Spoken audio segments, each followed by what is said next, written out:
What is up, YouTube fitness family? Eric Janicki back here with another video. At least for the first part of this video, we're gonna have Greg Doucette, the man, the myth, the legend, critiquing the way I train. So we just walked through that kind of static hold stretch.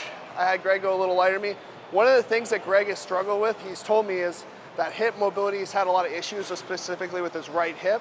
Had to have surgery on it. So what I was telling him is this type of training can actually be very therapeutic as well as hypertrophic if you start to really dig deeper in your reps, really drive the knees out, keep that butt planted, really open up through the glutes, the adductors, the lower back. Everything's gonna feel so much better and you're getting a lot more stretch, medial hypertrophy through the quads. So we're gonna hop into our first working set, see how everything's feeling after that bike race. We raced like an hour, 2 hours ago. So if you guys have not watched that video, go and watch that video. It is a banger. Greg, are you excited for this? I'm sore, but I'm gonna try. All right, that's all I needed. Yeah. Let's go. So for me, this is, even at 10 plates, is extremely comfortable. That's a lot of weight. For a pause that long, that's hard. And this type of training, I'm telling you right now, is what exploded my legs, because I used to be the one that put 10, 12, 15 plates on each side, half repped it, didn't focus on range of motion. And so this set is, I wouldn't say it's like a true first working set for me, because I can really hold this stretch. I'm not bottomed out right now. I think the misconception is I'm on the bottom rack. I'm not, I still have tension here. So I'm holding that pause to really open up through the hips, through the adductors, driving those knees out, clearing the upper body. I think people think this is dangerous.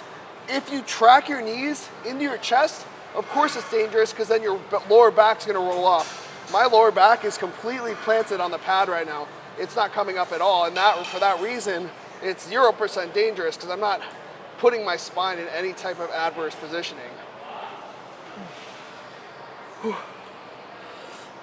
So about a 4 to 6 on the negative. Good stretch.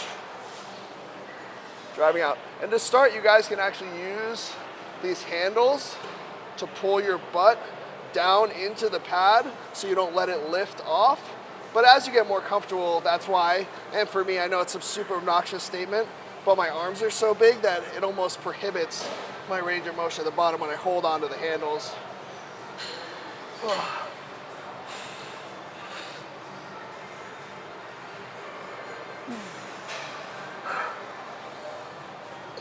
So I don't want to tax out too early, so I'll probably set 5 to 6 more reps here. Really be conscious.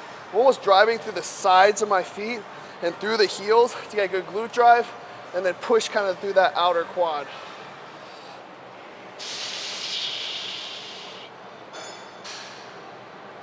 Feels so good.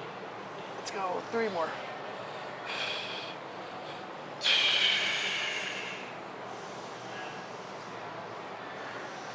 Two more.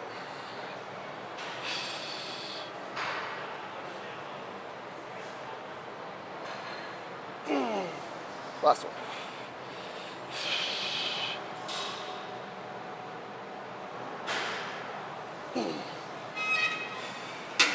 Rack it on Greg's rack. That was probably 2 minutes. About that, yeah. That's a tough set. I don't think people understand how hard it is to pause for that long in the bottom.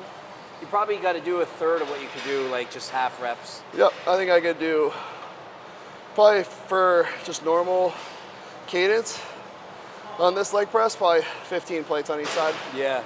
For probably 12 to 15 reps. But it's not what I'm here for. I don't want to destroy my joints. Now, do you actually count in your head at the bottom like 5 seconds, or you just go by feel? I go by feel, honestly.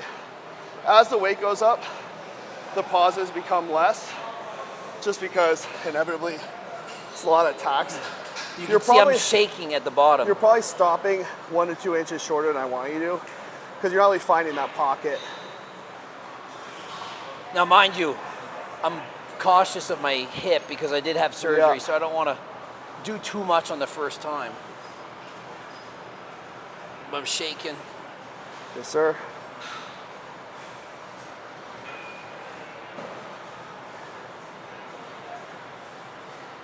These look great. How are they feeling? It's hard. Yeah. Especially the pause is really hard. Nice. It's so hard. Like, I mean, I'm literally shaking at the all. bottom. That's how hard it is. And I only got 2 plates aside, so you don't need a lot of weight. You don't, and that's what's going to be. Honestly, would recommend almost going down to like. I could have probably gone even lighter. I think you should do 2 and 1 and Yeah. get a little deeper, because you actually were looking a little better on your stretch set Yeah. than you did on that in terms of depth. Yeah.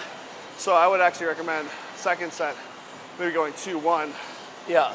So I think it's that form and that depth is going to supersede the weight used. Because I'm going to go, I'll go 6, but even on my top set, I want to be able to hit. Probably you'll notice even on my top set, my depth will be just as deep, if not a little bit deeper, because every set I'm opening up more and more, and the weight's pushing me down more and more. Everything's opening up, so I'm gonna. I feel like this is a really good exercise to do before a guy goes about their typical workout, because 100%. it's going to stretch you out first, and you're going to be slightly fatigued, so you're not going to go as heavy. You're not going to ego lift as much. Less chance of injury.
This is where people tell me I'm a fucking nut job.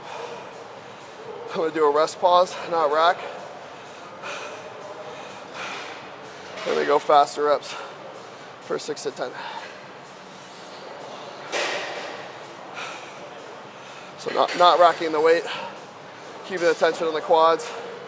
Still fucking huge burn. Catch my breath. 5 more seconds.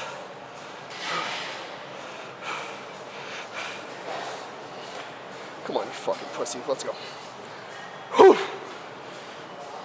Bring it, bitch. Let's go.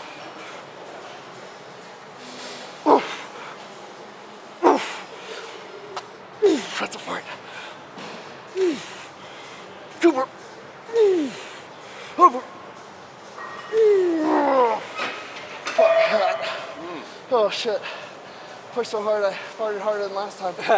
I prefer this set because you kind of go to failure and then you get an extra few reps of the partials at the end. I feel like it just totally kills it, whatever you got left. Yep.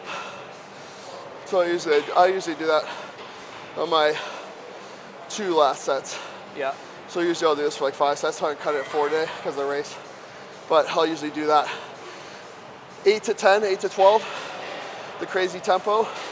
Rest pause, meaning I'm not completely racking the weight, still holding tension.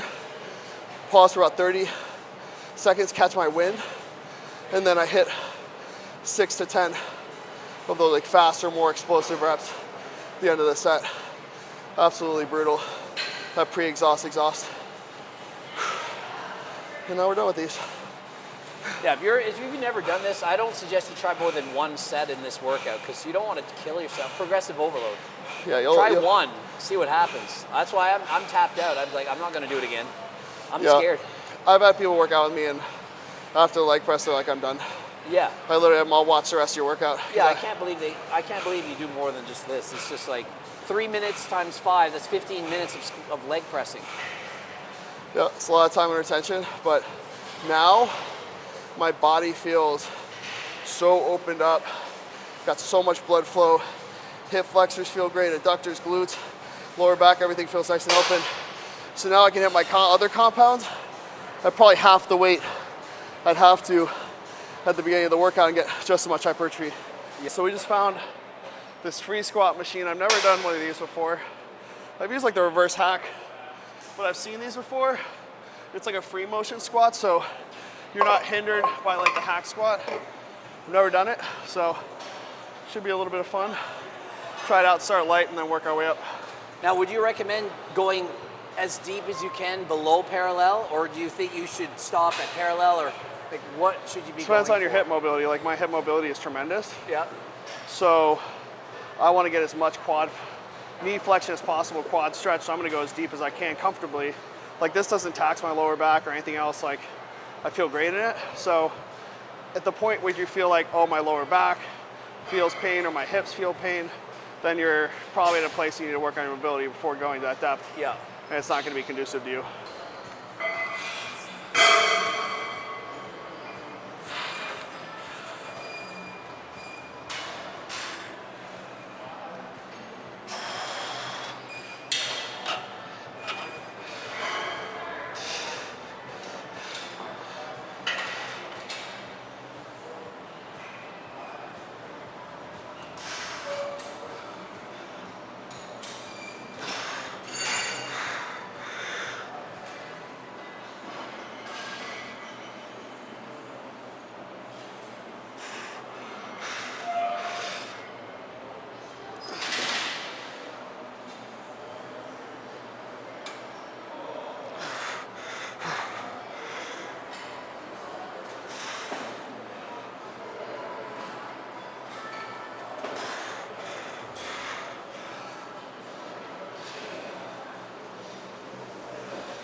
One more.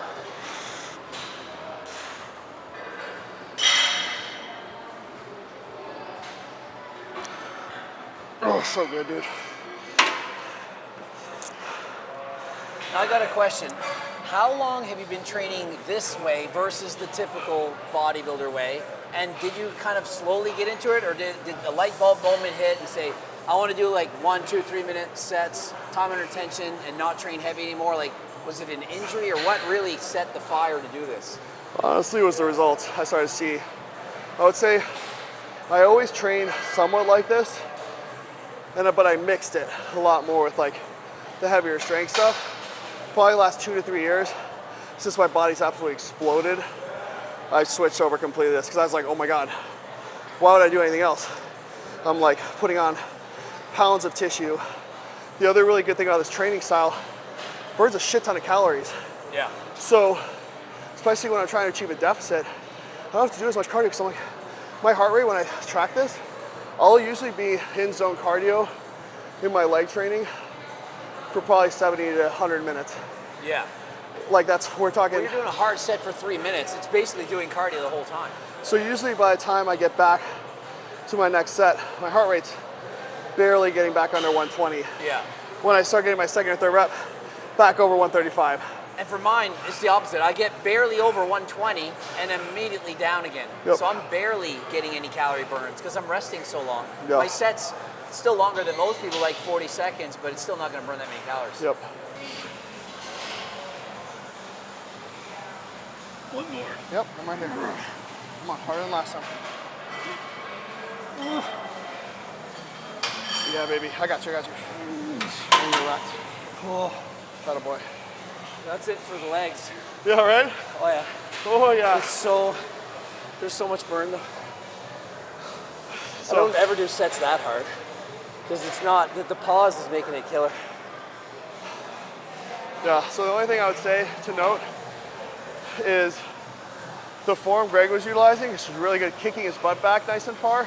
It's gonna induce more impetus through the glutes. Whereas if you're trying to get a little bit more quad drive on, like let's say your hack squats or Smith machine squats or something like this, you kind of want to push forward and almost go like knees over toes to have that crazy amount of knee flexion and quad stretch. So it's neither more correct than the other, just have different impetus. Yours is going to be more posterior focused, the way I'm doing a little more. I think my years of powerlifting has led me to kind of squat that way where my ass gets back.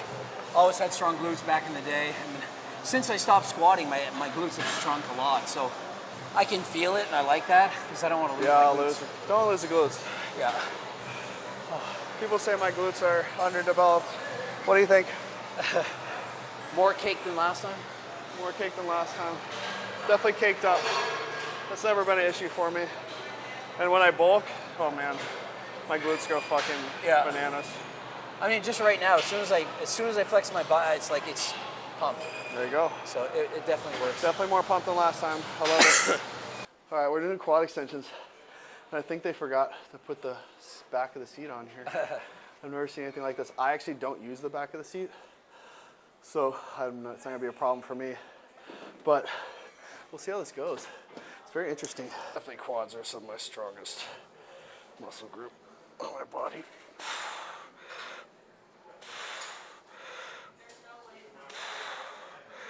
No, if I just get my hamstrings in match yours, people will be in trouble. The hamstrings are a weak body part for most bodybuilders, I find. Yep.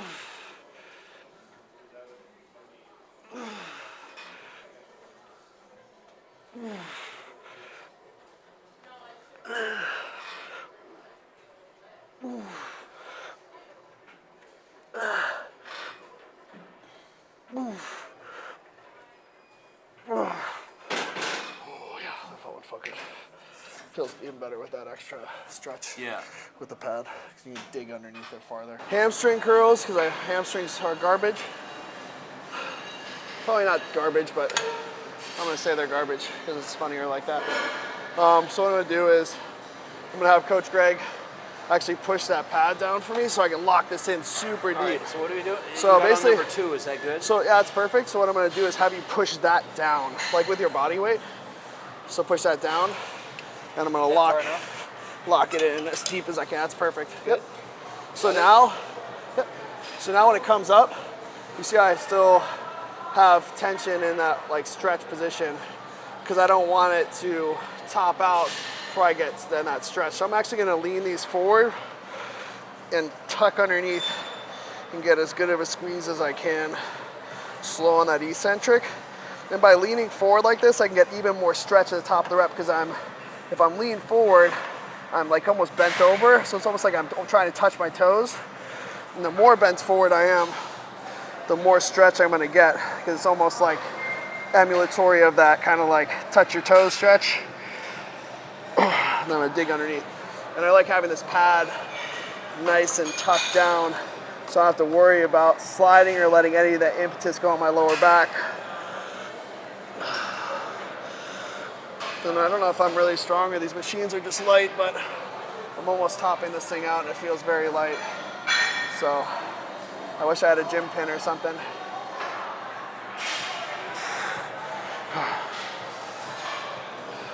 they have any resistance bands in here? There's probably some somewhere. I haven't looked, I haven't like examined. I can pull up on the pad. Like if you want more effort this way. Force eccentric, like.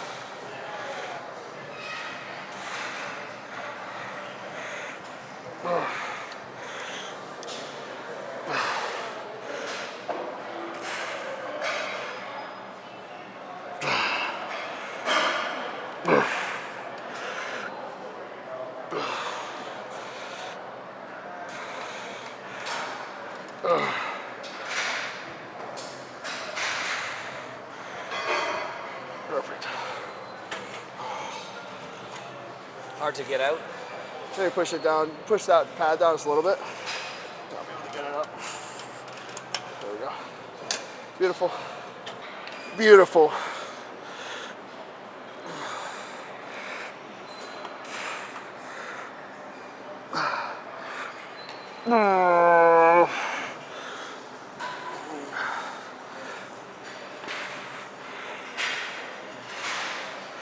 Now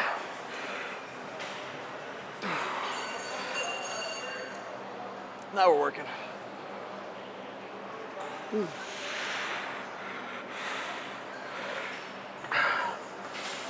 One more and then we'll reduce. Reduce it a little bit.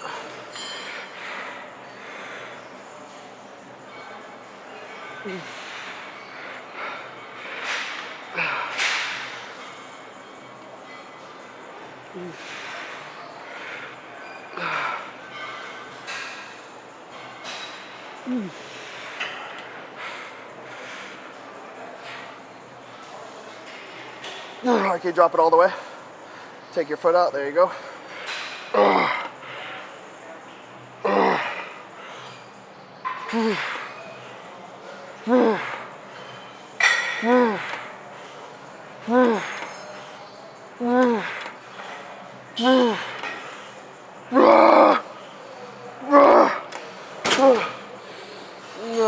Fucker. Reminds me of Tom Platz. Oh, yeah. Oh, that's a nice compliment. Tom Platt's also a Looney Tune. Have you seen that one where he talks about the plates rattling? Yeah, I saw that video.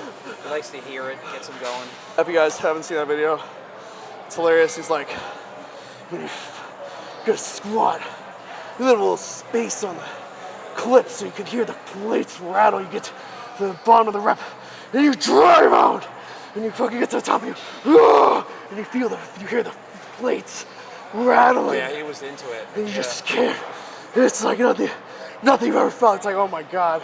In the old days, we used to always leave space between the plates so the plates would jingle, so the plates would make noise. When you came up from a squat and you drove up and completed the rep, it would go boom! With a deep-throated roar that was like music. Every rep, you wanted to hear that sound again, and you wanted to complete that rep with as much force as you possibly could that would break fucking steel. And that feeling like you had to fucking do it!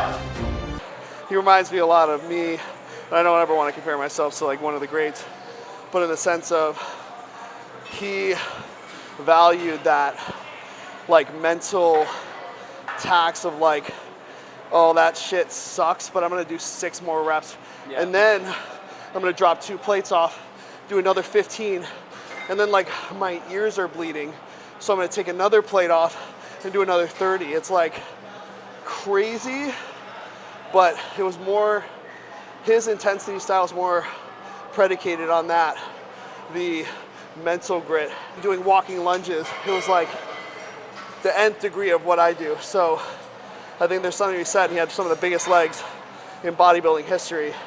So sometimes you gotta look at the examples that are in front of you and know that sure, Ronnie had big legs, but so did Tom Platz, and they trained completely differently.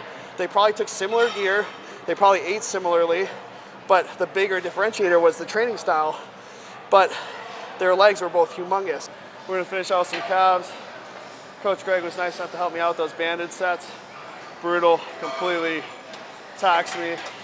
So I'm getting to that point where the fatigue's kind of starting to set in. So I don't want to do maybe one more compound because it's just probably a law of diminishing returns, but I really have to take calves. So I'm gonna hit this. I've never hit this particular one, but I kind of like these variants usually. So we'll see how it feels. That is it, guys, for today's leg workout. I am over the moon that I was able to get in here after the bike race. I'm not gonna lie, I felt kind of like yakking after that. Laid down for a little bit, did not eat anything else. Just drank a shit ton of water, felt so much better. And then literally like as we were walking in, I had a great conversation with Greg in the car. Started walking in, saw the gym, and I was like, oh, this is my type of gym. Felt so much better. It was so fun to see, for Greg to see how I train legs, because I think it's like kind of like the epitome of my training style. So thank you, Greg, and thank you for sticking around and helping me through the hardest of all. Harder than the chest, harder than the back. This was the hardest for sure. Yeah, so we trained harder than last time for sure. Greg, thank you for the push. If you're not subscribed to Greg's channel, literally, he has so much amazing content. He is such a breath of knowledge. He's been in this space for so long. So go and subscribe to his channel. Hit his bell notification. Hit my bell notification. Subscribe to my channel. I hope you're loving the content. I'm really giving this my all, guys. I'm going to make a run to be one of the better fitness YouTubers with the most knowledge out there. I'm gonna keep learning, keep growing, and giving you guys what you need to know to get absolutely jacked. Without further ado, I will catch you on the next video.